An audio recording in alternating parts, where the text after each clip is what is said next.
Hello les cancers, on va faire votre guidance love pour ce mois, pour ces semaines qui viennent, ces jours. On démarre tout de suite avec l'oracle de la bonne aventure, donc pour nos amis les cancers. Nos amis les cancers, qu'est-ce qu'on peut leur dire pour leurs amours sur cette période? Reste bien jusqu'au bout, je vais tirer 2 cartes à la fin, tu choisiras celle qui résonnera le plus. Ok, on a la carte du puits. Du puits pour les cancers. J'ai l'impression que certains cancers se sentent oubliés, se sentent au fond du trou, se sentent un peu perdus sur les prochains jours, les prochaines semaines. On ne voit pas l'issue d'une situation, d'une relation. Vous attendez peut-être quelque chose. Qu'est-ce que ça nous dit? Hop.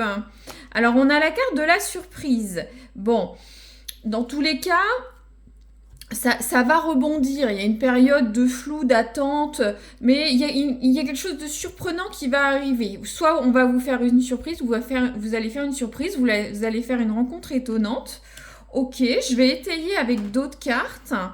Alors, je vais faire pour les gens en couple et célibataires. Après, vous vous mettez où vous sentez. Des fois, ça peut être compliqué. Donc, les gens en couple, qu'est-ce qu'on a? Ouais, il y a une période de transformation. On voit le papillon, la chrysalide, la transformation. De toute façon, entre cette période où c'est pas clair, regardez cette image au fond du... Ouais, on se sent oublié et surprise, il y a quelque chose. Il y a une transformation dans certains couples, une évolution positive.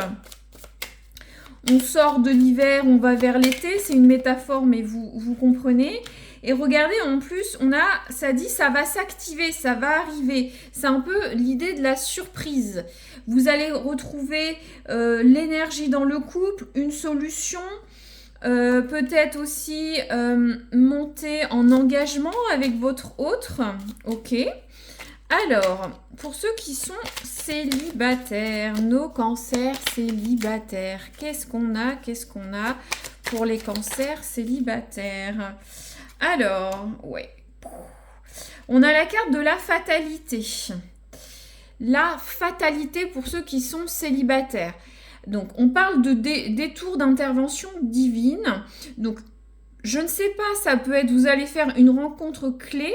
Ça peut peut-être prendre du temps pour certains, mais c'est que ça doit être comme ça. La fatalité, c'est qu'on n'a pas la main mise dessus. Ça doit se passer comme ça doit arriver comme ça. Si vous devez rencontrer cette personne, ne pas la rencontrer, ouais.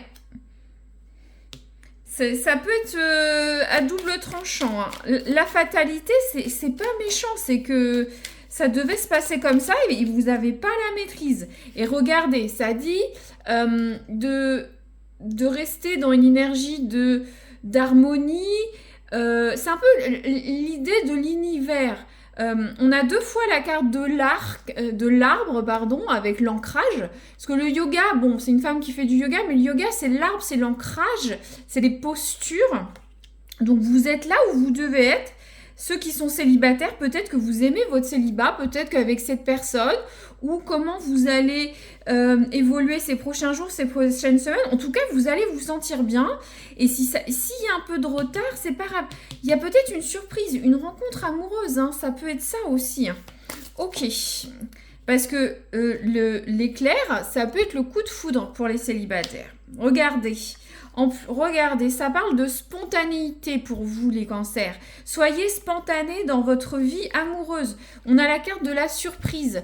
Peut-être c'est à vous d'être surprenant, faire des choses qui changent de l'ordinaire pour que votre vie amoureuse soit épanouie ou même faire une rencontre pour les célibataires ou arranger une situation. Ok. Alors, un autre message. Et après, on va faire vos 2 cartes. Alors... Vous voyez, on a ce petit animal. Vous voyez, il est flexible. On a une idée de flexibilité, de curiosité. Il y a aussi cette idée avec les fleurs de changement, d'épanouissement qu'on avait un peu pour la transformation pour les couples. Donc, adaptabilité pour vous. Soyez adaptable. Laissez-vous porter par les choses, j'entends. Alors, maintenant, vous voyez ces 2 pierres. On a une pierre rose blanche ronde et puis cette pierre un peu plus asymétrique gris-bleu. Voyez laquelle vous attire. Écoutez votre intuition et on va démarrer avec l'équipe rose. Alors, l'équipe rose, qu'est-ce qu'on a? L'équipe rose. Ok, ça nous parle de fin de relation éphémère pour certains. Ok, donc peut-être que vous allez vivre une relation éphémère, peut-être qu'avec quelqu'un, c'est la fin. Ouais, je vais pas vous dire qu'il y a un happy end, hein, si c'est la fin. Peut-être c'est... Ouais, bon, je vais faire l'équipe numéro 2. Ouais, l'équipe numéro 2, vous avez des doutes. Vous êtes en plein doute. En plein doute. Je vais voir derrière la relation éphémère, qu'est-ce qu'on a? Le mariage. Ok, le mariage. Donc ça veut dire que même si cette relation se termine, c'est que derrière, il y a une autre relation qui vous attend en fait. Et pour l'équipe 2, qu'est-ce qu'on a? La communication. Pour lever les doutes, l'incertitude, la communication. Bon, peut-être certains, un coup de